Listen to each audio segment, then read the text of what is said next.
Hey, what's going on, YouTube? This is Jim, and I'm joined by my lovely wife, Miss Rachel. How you doing today, Rachel? I'm great. How are you? I'm doing all right.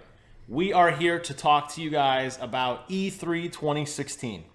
Yes, we are. Particularly, we just got done watching the Electronic Arts press conference. And even though you sat right next to me on the couch, we both took our notes. I took some pretty good notes. I know Rach took some pretty good notes. I said, I don't want to know any reaction you have at all. I want to capture it live on the camera.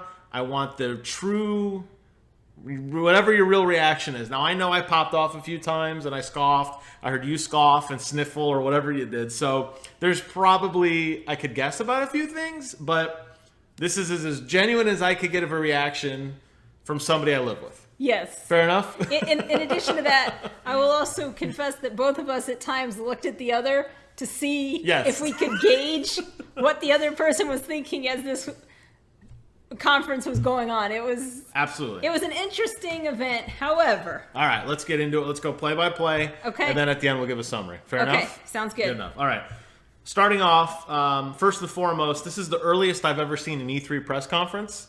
EA really jumped the gun. They had it today. It was off-site. They're not on the main E3 showroom floor. They went early, I think, maybe to get ahead of the hype. Maybe they just wanted a day for their fans, but I like that it's spread out as opposed to previous years. Well, maybe they were also trying to get ahead of some of the leaks and spoilers that have been leaking out all the time. It's crazy. So I will say that I have done a really, really good job of burying my head in the sand as far as things go, to the point that I was stopping even looking at the daily game deals that come out via email. Oh, yeah, because there were spoilers on there. So they did a split conference. Andrew Wilson was in Los Angeles and Peter Moore was in London, and they bounced back and forth between the two. That was kind of interesting, kind of make it more dynamic than just one guy on stage. All right, so I personally thought that the conference got off to a very slow start, which was kind of disappointing. I was hoping with them starting early that they would come out with something that would give you a bang. It didn't, and beyond that, I also thought that the background that they had, which were these diagonal stripes with different contrasts, was very distracting, and it actually kind of almost distorted the way that the picture looked for me. So I was not impressed to begin with. I didn't mind the fact that it started off slow because they got to set the stage. I would love nothing more than just trailer, announcement. But don't even bring people out, just show thing after thing. But they have to welcome people, they have to explain it, and they actually gave an agenda. A lot of E3 press conferences, it's just a surprise. He told you everything they were going to talk about right from the beginning. But I like the surprise aspect of it. I like not knowing, and I also like it when they start with a bang. Something big right up front. That is true.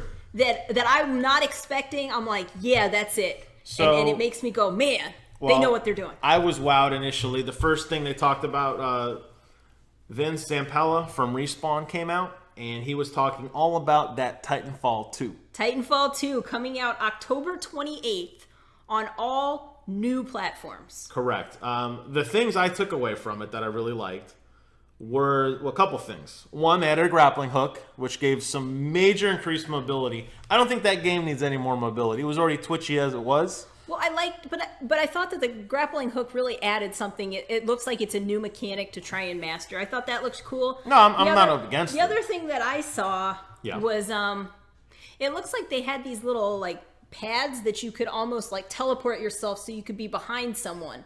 Or almost like a gravity pull or something where you pulled them into. I saw like a trick grenade where he threw it and it like sucked everybody up and then he mowed them down. Like some kind of special like absorption grenade. But there was also a pad that I saw. Oh, I didn't see a pad. Okay. And it looked like the person landed on it. They dropped down into a hole. They landed on that. And then the enemy player gave chase to them. And then somehow they wound up almost teleporting behind them. That looks like a cool mechanic. So I'm excited that they're adding some new mechanics that you can use. It said they're going to add 6 new Titans, obviously different abilities, each one is a little bit different. I wonder if that's 6 new ones into the additions, the previous ones that they had, or these are all brand new. I don't know. It wasn't clear on that. It's a good move to have more Titans, though. Obviously, game Titanfall, it's half the title. Absolutely. It should have more Titans. Absolutely. So that was good. They've also said that they had a stress test that they were coming up on. You can sign up at Titanfall.com. Yep. They didn't say exactly when it would be coming, but obviously, we all know, sign up for it so you can get in. One of the things that the first Titanfall failed at miserably, in many people's opinions, I didn't really care so much, but now that it's here, we'll talk about it, was the lack of a single-player element. So, in my opinion, I think to have a full-price game, it's important to have a single-player campaign. Except Overwatch. No, I think every full-priced game should have a single-player campaign. Or Street Fighter V. No. So I still think... I'm going to repeat myself. I gotcha. If you are a full-price game, I'm expecting a single-player campaign. If you're a reduced-price game, then I'm okay with you doing one or the other. So one of the really cool things about this was that they said it would be a full offline story. Yes. And it had a strong theme of bonding. They said that word, and it was very clear in the trailer that the mech and the man, the pilot were kind of becoming one. The Titan obviously felt remorse when his first pilot died. He was kind of like mourning him. Well, I think that looks really cool. I like that element. I think that, kind of one of the things that they said that I really liked was that they said they're going to dive into the universe. So you're going to learn more about the Titanfall story. I don't know if there was a story in the first one, really. Well, I don't think that... I mean, how can there be a story? There was a single-player-esque element, but it was just multiplayer missions with a little dialogue in the corner, but it really didn't dive into much of what was going on or why. But I think the single-player campaign looks cool. I mean, I like it. You're going to see the bond that develops between the pilots and the Titans. Yep. I think it was something that was definitely missing out of the first one. Yeah, I do too. I'm excited. Obviously, Xbox kind of bailed on their exclusivity. Didn't really pan out for them very well last time. So yeah, I mean that was one of the big pillars of their launch was Titanfall, and it tanked. It tanked on PC as well. It just wasn't. It didn't capture the audience for whatever reason. Now it's a lot busier now than it was when that came out. However, I'm wondering if the single player campaign, like you talked about, brings people back in. I don't know. We'll have to wait and see. Well, I'm excited for it. It looks like it's going to be good. It's definitely something to check out. I agree. I agree. Check it out at the stress test, and then it comes out October 28th. All right. Well, then what was next? Next up, we had Madden 17. Oh, yeah. The thrill of sports. You can't say EA without sports. And Madden 17 is obviously one of the games that they're known for. Yes. So many of you don't know this, but I'm a huge Denver Broncos fan. And since we won the Super Bowl last season, started off with a lot of Denver Bronco plays and against the Panthers. But again, I'm still not super into the sports games. They said that they've got the new competitive modes. They've got weekly challenges, challenger events, premier events, and then the EA Major.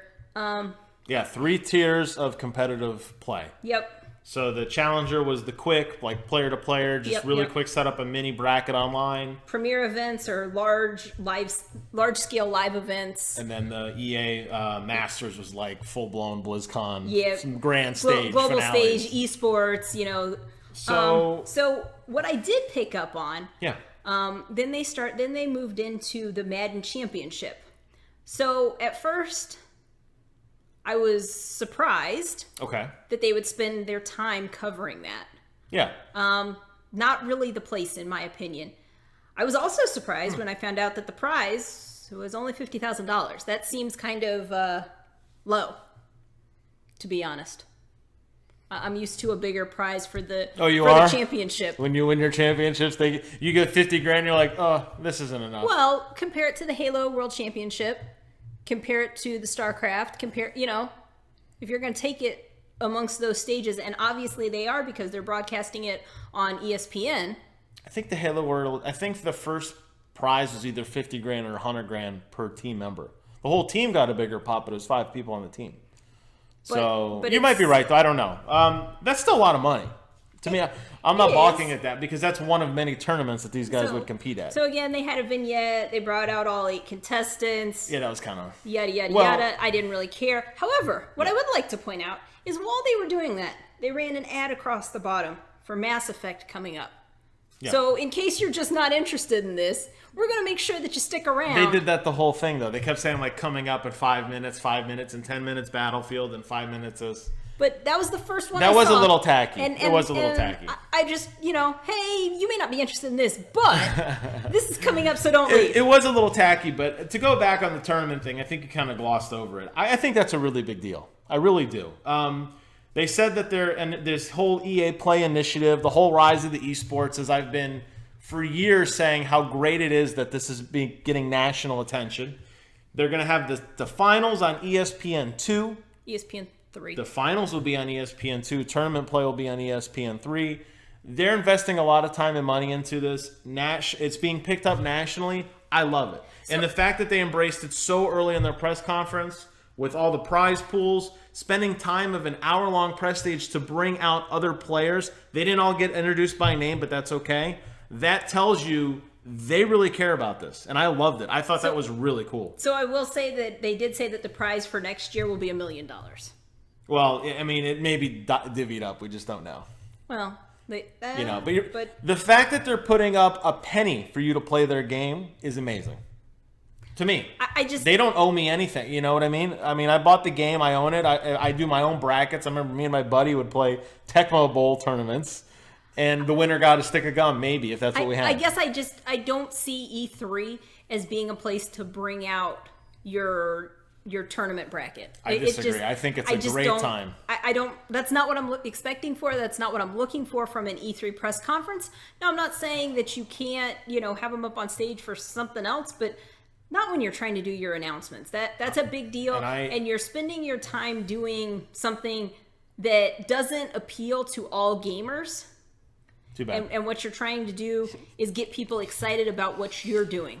Well, so I think that was a miss. And I think it was a hit because they brought it up in the forefront. It's a pillar of their success. They're acknowledging that esports are not a fad. They're acknowledging that they're in these partnerships, they're giving up money.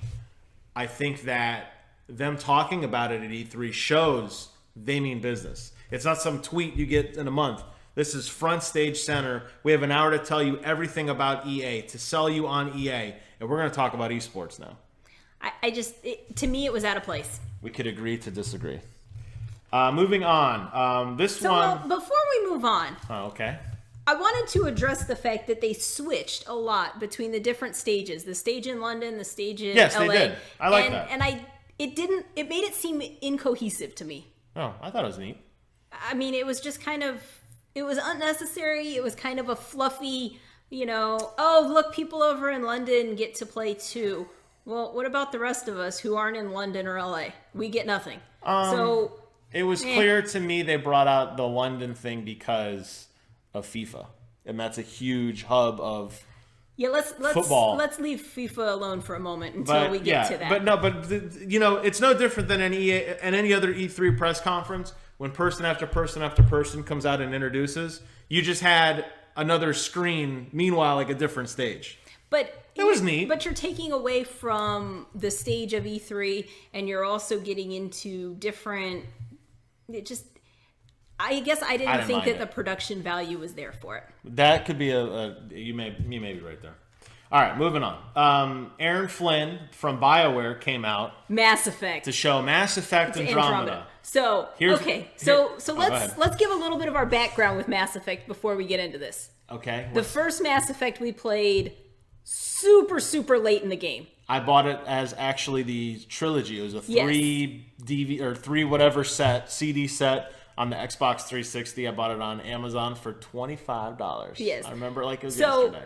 Mass Effect 1, I loved. I loved it. I thought it was a great game. Now, I will confess that, by the time we got it, wasn't performing it looked like junk. At an optimal... That final boss was like 10 frames a second. There was really bad graphic pop-ins.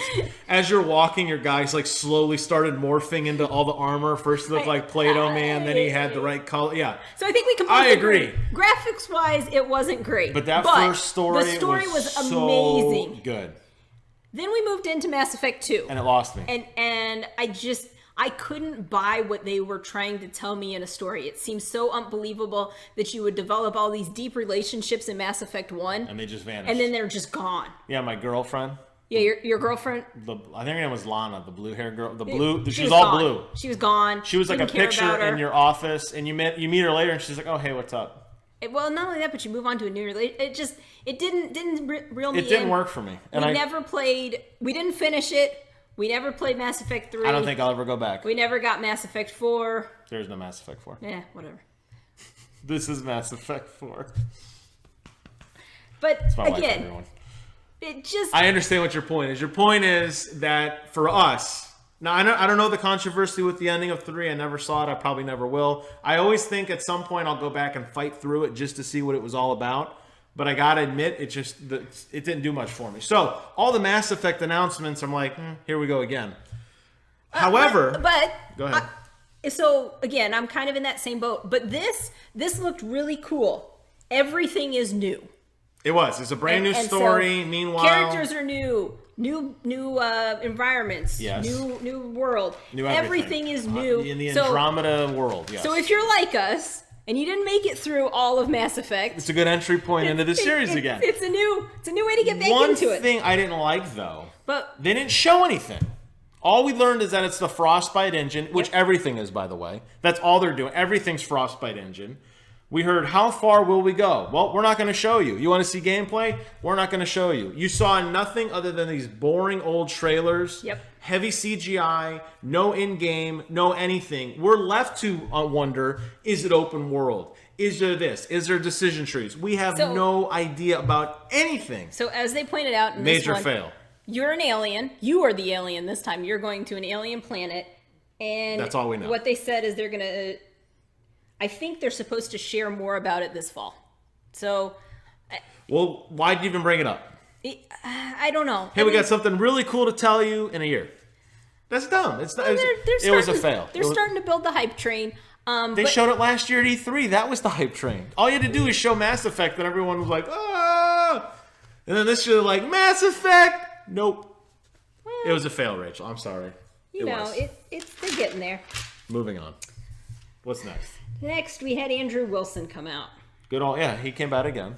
Back in the LA studio. Back to you, Andrew. Yes. Thanks, Pete. He informed us that they did 300 updates to games this year. And then he came out with this. Free trials this week.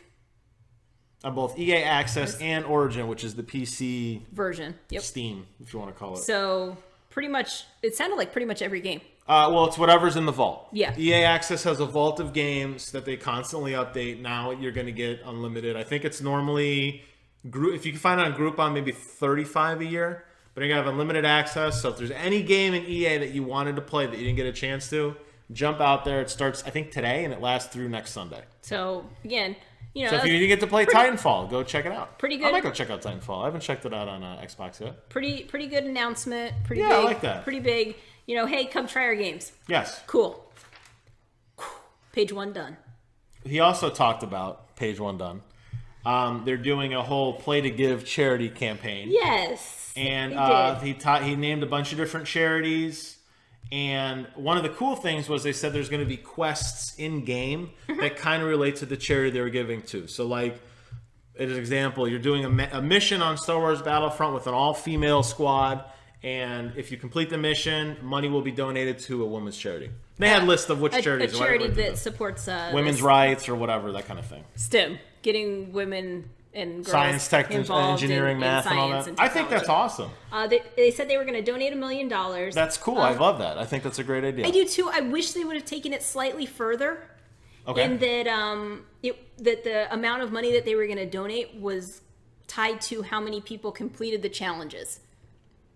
So just take it that one step further, which encourages people to play the challenges, do the new stuff, and you're donating. So. But I liked it. By my count, that's a lot of money between the Madden stuff and this that they're giving away, so to speak. Yep.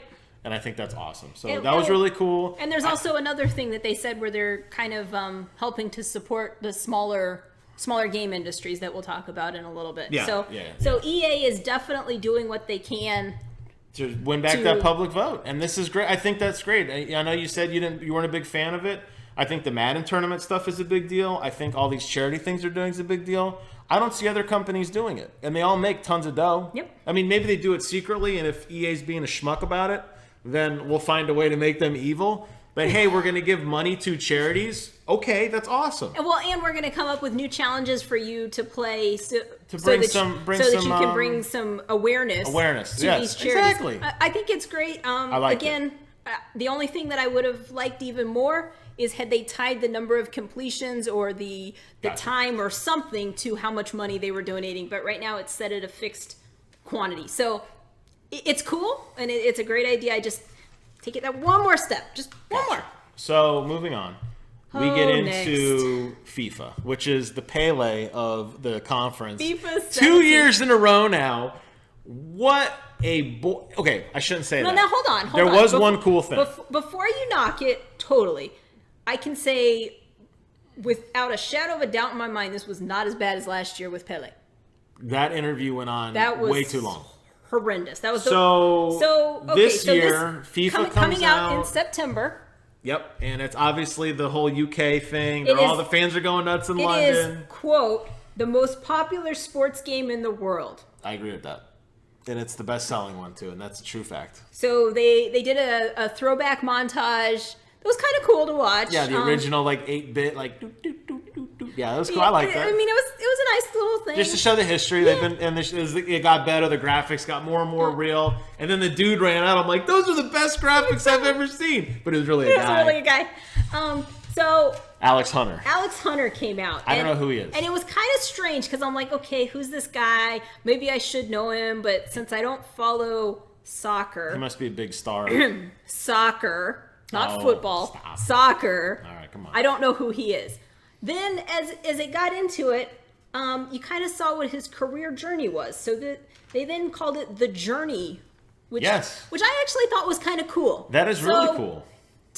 It's almost like they put almost a single player type aspect into what should be almost exclusively a multiplayer game. And I thought that was cool. It was a coming age journey, a single player, new characters, storytelling. How he develops. It looked like he was almost in a high school to developing into being in the Premier League. Yeah, you saw him in the locker room. It kind of looked cool. Getting yelled at by his coach, breaking down. You saw how the money started to affect him. As someone who... I liked it. I thought that was very, very neat. As someone who went into this and said, oh boy, FIFA's coming on, I don't care.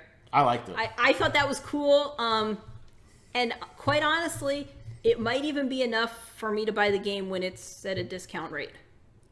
Whoa, you heard it here first. A FIFA potential purchaser in the making. I think just for the journey, not for the game. Just for the journey, not for the... Every time I go to the Microsoft store, I play FIFA and I love it. I think it's a fun game. I don't know anything about soccer. I mean, the rules I kind of get, but it's just a very relaxing game to play. So I'm thinking maybe once it hits about the $20 mark, I might pick it up and check out the single player journey.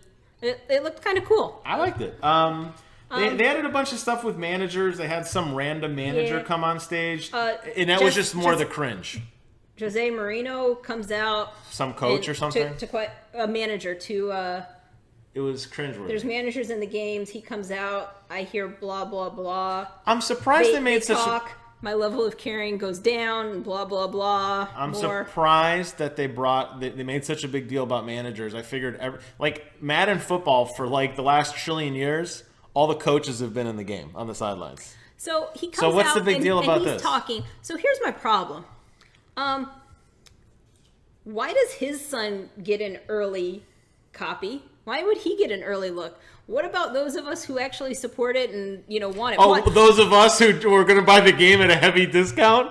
You don't support crap on FIFA. What are you talking about? But you're mad for everyone else? Yeah. You're taking up that shield? How dare you? But why would you call out something to this manager's son when you could have called out to everybody, hey, we're going to have a beta free trial? It was just... I didn't care. It was just one more way to... The have and have nots? Yeah. Is that what you're saying? And I wasn't into it. E3 already has enough of that with people who are actually there. Well, now you're going to take some guy's son and do that? It just, as usual, for whatever reason, they're very obsessed with this football game or soccer game. And again, it goes on way too long. That's the only takeaway. I mean, yeah, the single player story is good. That took 20 minutes of the conference to explain what we just talked about.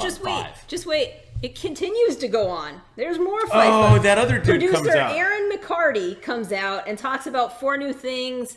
That's right. Let me read my notes directly. Yes. 4 new things. Don't care.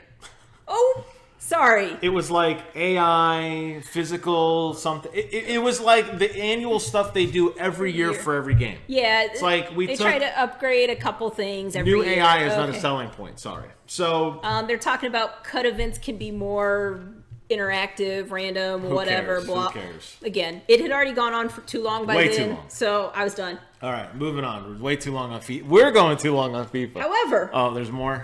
What else? At this point, there comes an ad for Battlefield 1 coming. Coming soon. Yeah, like 5 minutes or whatever. So we know we're getting close. They talked about, this was actually really neat. This was really cool. They talk now about The Yarny and how big he was for them last year. It didn't sell very well. It didn't, but it was cool. I remember thinking that when they were showing it last year. Did you play it? No, I did not. So it wasn't that cool. It was a cool idea, but it didn't appeal to me. They jumped on the bandwagon that PlayStation got on years ago in supporting nobodies and making them somebodies. Yep. And Xbox with ID at Xbox did it. PlayStation loves the indies, and now EA's jumped on the bandwagon with EA Original. They saw what Yarny could potentially be. Dollar bills in their eyes. Don't believe for 1 second, even though they said all the money goes back to the developer. Whoa. Hold That's on. not true. Hold on. They didn't say all the money. I thought that's what they said. They said all the profits. Those are two very different things. They did say profits, you're right. I was going to say, I'm like, they're not doing it for free. It's two very different things. We love you guys so much, you have everything. So what they said you're was, right. You know, EA Original is about three things. One, taking first-time experiences to market. Two, supporting small developers.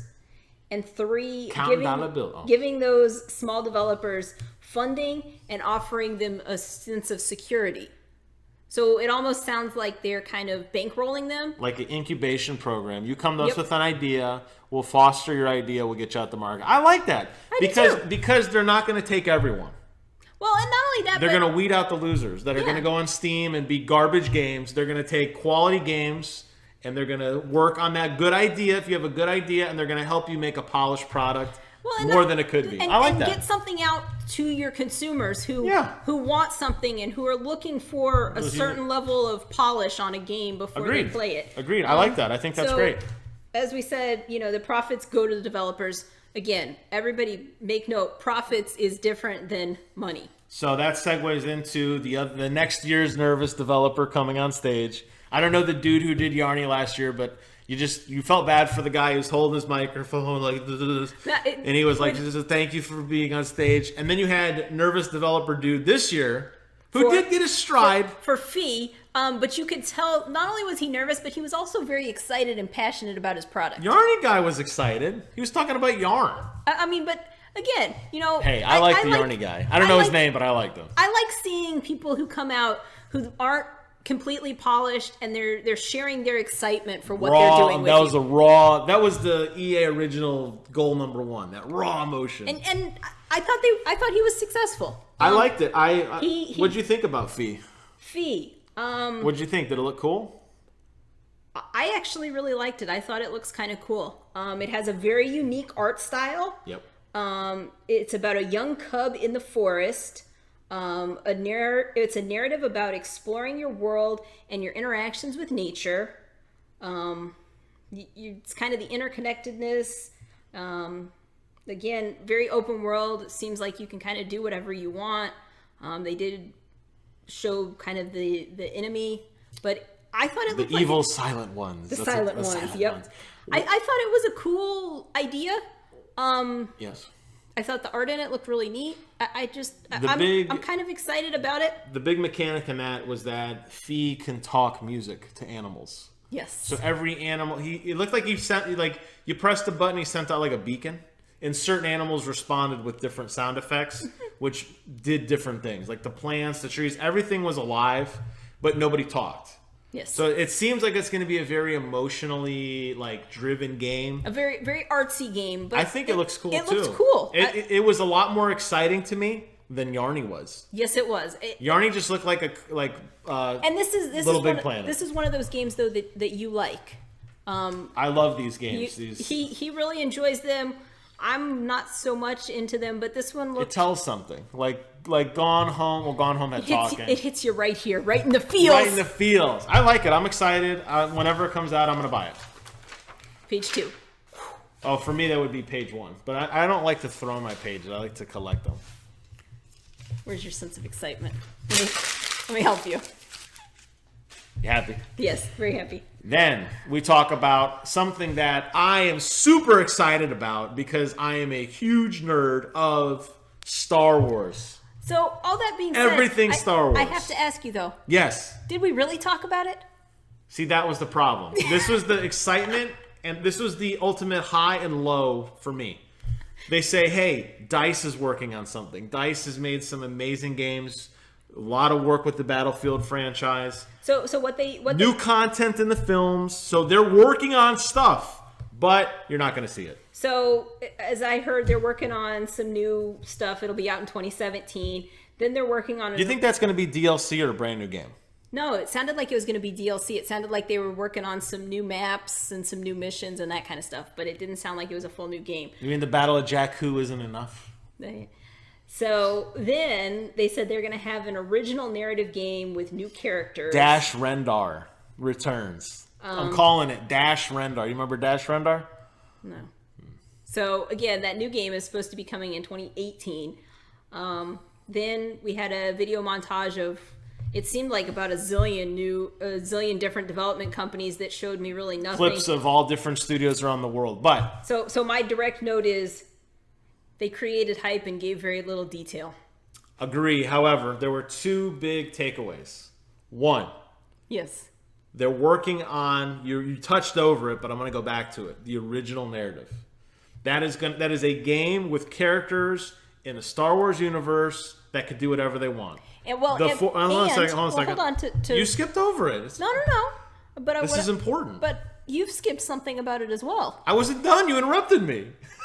Go ahead. But they're collaborating with Lucasfilms. Yes, on this. But they always collaborate with Lucasfilms. But that's important so that you know that it actually will fit in with the universe, because we've seen some games before that have come out where they don't collaborate and they are colossal failures. Well, hold on a second. When Disney basically canned the extended universe.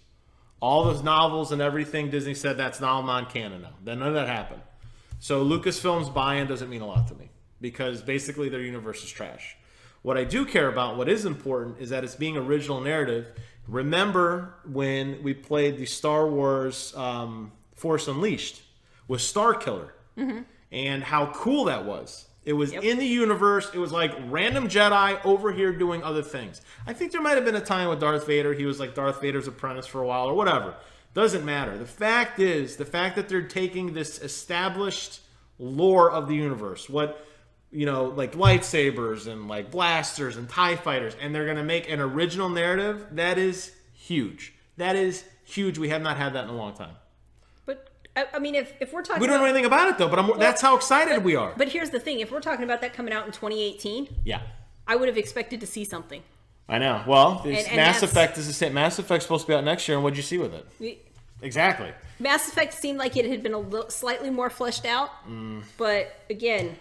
The other big thing of this Star Wars Battlefront montage was they showed TIE Fighter or X-Wing, I couldn't tell which one, VR. The guy put on his helmet and he was inside the cockpit. I think it was an X-Wing. No, hold on. I was like, whoa! Okay, so let's take a quick time out here, and let me take this from a slightly less hype perspective. Literally what I saw was a guy sitting in the montage who had on the VR goggles. No, but he was in it showed the X-Wing. It showed the inside of the cockpit and he was looking around. It did. And if they did show that, it was for about a millisecond. And this is the guy was a guy wearing the VR goggles, and that was about it. This is from the guy who doesn't like VR and thinks it's a gimmick. Who's already ordered 2 copies of it? Excites me that that's a thought process. If you remember back to all those commercials they did when Sony was hyping up Battlefield, and they kept showing, You mean Battlefront? Battlefront. When they kept showing the guy and they were playing the Star Wars music, and he was sitting at his desk and like having flashbacks to flying the X-Wing as a kid, and then his buddy comes in the X-Wing and he jumps out the window and they fly away together. That's what we were thinking, that VR thing. When we all played it, we were in the cockpit. So I'm super excited. Keep it up. Yes, there wasn't a lot of stuff, but my hype pushes it through. Okay. I wish they would have had a little bit more. And Respawn's working on it. The guys from Titanfall, they're going to be working on this too. That's what that VR thing I think is their baby. Yes, no, it was a third-person action adventure, which could be another original story. Dash Rendar's coming back again. Dash Rendar, one of the millions of development studios that they showed. I'm super excited. So very, very, very high on the hype train, very low on the actual. How did they end out the show? They ended the show with Battlefront 1, which is coming out. Oh, hold on. Battlefield 1? Yes, Battlefield 1. Coming out October 21st. Thank goodness. All right. So, as we all know by now. We all know. What do we all World know? War One. Moving away. A modified World War One. Modified. It's different. It's a slightly different timeline. All right. So, as soon as they said that, immediately my reality meter kicks in. So, when people play shooters, you like to aim and have it be accurate, right? Yeah, I don't know where you're going with this. Unless you're playing Overwatch and the hitbox is 25 feet big, yeah. So, World War I weapons and weapon systems, not quite so accurate. They were brutal, and that's the element they're taking away from this. If they were true to it, then everyone would die of like gangrene in the tunnels. But in addition to that, you're also introducing horses, right? There were horses in World War I. So are we going to have a way of dealing with the unpredictability of animals as well? Oh, come where on. It doesn't do exactly what. So you're being silly. No, I'm sorry, but that's a silly thing to say. No, I'm not being silly. If we're wanting to do an you got to feed the horse. I'm not saying you feed the horse, but there are times when you direct the horse to do something and it's not going to do that. You know what game had that? Shadow of the Colossus. Okay, and what'd you think about that game? I loved it. It was my favorite game ever. So again, these are the kind of things that when you tell me you're making a World War I shooter, that I wonder: are you actually going to implement it as a World War I shooter, or are you going to implement it as a simulation of a World War I shooter? All right, time out. Two things. One, you're being really silly. Two, if you had a game where you aimed your crosshair at somebody and your bullet went way off to the left, people would say this game sucks and delete it. Come on. You know as well as I do. Okay. They're going to take liberties with the idea. So then are you going to have an increased number of misfires and that kind of thing? No. So this is just like how the guy reloads the gun very rapidly when they probably had like the pipe thing, like I'm gonna shoot you, and they put the bag of like powder in there and fire. No, come on. But so here's the thing, make it more realistic. But it's not like you would be punished on your side because the other side is going to have those same limitations that you do. It's a dumb idea. There is a Project Reality game that kind of implemented that, and it was horribly received and quickly removed. They will not do that. What they will do is give you dynamic weather, more realistic environments, ultimate vehicles, including Zeppelins. I believe you mean behemoths. Behemoths, Zeppelins, battleships, armored trains. You said when it was coming out. Open beta is coming soon. Later this summer. The hype was unreal. This game looks amazing. Only for Battlefield insiders. Now, let me talk about something that they did that I didn't like. Besides the fact that you have to pet your horse to make him happy to run faster? No. They brought out celebs, Jamie Foxx and Zac Efron. Oh, this was Okay, yes. So why? So, I don't know what... this is where it lost me. This is where I thought everything fell apart. They didn't really show any gameplay inside the conference. They reserved it for this live stream after, which technically wasn't part of the E3 package, but we're going to count it anyway because everybody watched it. We turned on Twitch. We had a couple issues getting in. They had over 311,000 people watching, which is through the roof amount of people watching a Twitch stream. They were doing a 64-player 32 on 32, standard for PC. Huge Then they had all these celebrities coming out. Ludacris, Snoop Dogg, Tyrese, I think was there. I don't know, a bunch of people that It fell apart so fast. It took like 20 minutes to get into the game, and these guys suck because they're not gamers.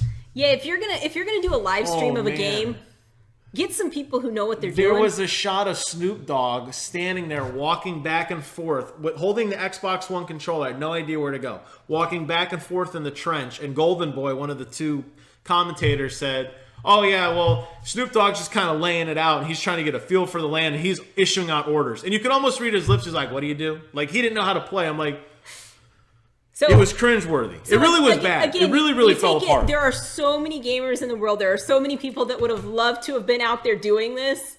Me! And that's what you show me is a bunch of celebs who don't have a clue. It fell apart really bad. And I think, but the gameplay was amazing. It was amazing. I have to watch a, quote, red carpet or a marbled brick wood something walkway carpet. where the guy was trying to talk to everybody. That was painful and awkward. The guy gets on the microphone. He's like, "So, Ludacris, what is your secret weapon?" Bombs. Okay. That was Wiz Khalifa. Wiz Khalifa. His secret weapon, bombs. What? Now listen, I get it. He doesn't know the game. So why would he be there? Why would they even be talking to a guy like that? So, and then you've got Snoop Dogg who brings some random girl with him. Might have been his girlfriend, Maria or something. I don't know. I don't know someone who I didn't know, and she's gonna play. Oh, excuse me? Yeah, some random. What? It was kind of. I mean, she's not even an A-list celeb. As a fan of gaming, E3 did everything. I wouldn't say everything right. I'm gonna start segueing into our wrap up. EA. Yeah, I'm not going to say they did everything right, but this was the final taste they left in my mouth prior to amazing gameplay that just didn't need to be there, and it made me feel like a schmuck for sitting at home and not being there enjoying it because you have people there who don't even understand how significant of what they're doing is. So let me and that did suck. It really did suck. Sneak back into Battlefield for just 1 second here. Yes. Make sure you're part of the Battlefield Insider so you can get access to the beta this summer. Yes. In addition, they showed the normal Battlefield 1 game trailer during the conference. Twice. And then they showed us an extended trailer that started the same way with the same trailer. Yeah. No, you're right. Make good use of your time. I don't need to see that trailer twice in the same presentation. So, again. So, wrapping it up. The whole package. We went. I already threw my paper. See, this is why I don't throw my paper away because I don't remember what we talked about. All the different things we just talked about. Putting it all together. The competition, the esports, Madden, FIFA, Fee, Battlefield 1, Star Wars, everything you saw, Mass Effect. How would you rate this press conference on a scale from 0 being horrendous and 10 being godlike? You got to give me a number. And we're going to write these down. And we're going to compare them because every time we do these stupid videos, we always give it a rating and we don't remember it. I'm gonna write it down. Okay, and then let's start a clean piece of paper. And then at the end, we will come back and discuss and see if we have changed what our scores are based on what we have seen. That's fine. Out of others. All right. So overall for EA, I think we spent entirely too much time discussing FIFA. I think that there was very little detail given on any Star Wars or Mass Effect game. I think I'm gonna go with a pretty solid 7. 7 out of 10. A 7 out of 10. Wow. After you panned it? You made fun of all the stuff that they did. They didn't show you any meat of things you cared about, and it gets a 7? But wow. Because hey, it's your number. I have to compare it to last year's. Don't compare with it to Pele. Oh, okay. And okay. So where that's probably a good solid 1.5. Wow. They've made some significant strides to getting better. So I think I'm going to go with a pretty solid 7. Although I have to say I would like a little more meat. Little less on the hype train, a little more on the details train. I'm with you exactly on what you said. I felt like the things that I cared about, the things I needed to see. I needed to see footage of another Star Wars game. True in-game footage. Give me a name of a game that's coming out next year. Or even tell me that you're developing content for the VR to do blank and show me a brief video about what it's going to do. Okay, they kind of did, but let me finish it. Unless you blinked. Then you missed it. Let me finish here. There was no meat on what they showed. I needed a name of a title. I needed a game. I needed to see Mass Effect. If it's coming out next year, and maybe it's not if it's delayed, okay. If it's not coming out till 19 or 18 or whatever, fine. But if it's coming out next year and they don't show us anything, that's a major fail on their point. I love the esports. I really thought the FIFA thing dragged it down. 5 out of 10. And I think this is I can't say it's going to be the lowest one, but I can't honestly in good graces give this a very good score because there were so many misses. There were some cool things, and that's why I got a 5. That's why I got a 5. But you're forgetting about Titanfall. I saw Titanfall is amazing. The whole journey thing in FIFA is amazing. The whole Faye and the fact that they're investing back in it. But you found out about the single player in Titanfall. That's why I got a 5. And you got to see. You can't change my opinion. You got to see a live stream. The internet's going to be on my side. Battlefield 1. This was a live stream. This was going to. Last year was it not last year? Was it 2 years ago? I'm trying to think now. It's all blurring together. At one point during one EA, I don't remember when. Maybe 2-3 years ago, they said I think it was Battlefield 4, or maybe it was Hardline. See, it's all blurring together. They said you want to play the beta? Servers are live right now, and they dropped the hammer. And the internet exploded. Where was that? I will say there was really nothing that made me go, I'm not... No shock and awe. When we left the Sony thing last year, we were giving each other high fives. It's good to be a Sony pony. All that great stuff. After I finished watching this press conference, I sat there and I had to scratch and dig to find things that made me excited. I'm no more excited to play EA today than I was yesterday, and that's a direct result of this full hour and a half or whatever it was that I was laser focused on everything EA, and they didn't sell me on what they needed to sell me on. So it's a fail in my book. I think they had some pretty big misses as well. You gave it a 7. So. I don't disagree with you. But so. I think when I compare it to what they did last year, okay, I got to give them marks for making improvements. Okay. And quite honestly, in my opinion, last year's was so bad that there's really not a whole lot that they could have done that would have made it much worse. And I will give them, they shortened their interviews with people that I didn't care about. This is good. So I got to give them some credit there. I'm sticking with my 7 out of 10. Okay. My scale may go up to 15, depending on how some other conferences go. We'll see. So, all right. Well, that being said, E3 is underway. It is underway. We're going to get ready to go watch Bethesda. We'll have another video later. Thank you guys so much for watching. Thank you for entertaining me and doing this, because it's always fun to have you on. And that's all we got. And we will see you guys on the other side. Hey, you made it all the way to the end. Thank you so much for your support. You know, it's really a lot of fun to do these videos, especially with my wife. We are huge gamers, and it is so much fun to get out there and just talk about our favorite passion. And right now, it is a wonderful time to be a gamer. So, if you're not out there playing games, you need to go start. If you missed any of the content we put out this week, and there has been quite a bit, I'll post links in the video embedded on the right-hand side, so go back and peruse through any of the other reaction videos we did. There are a ton. As always, thank you so much for watching, and until next time, I will see you guys on the other side.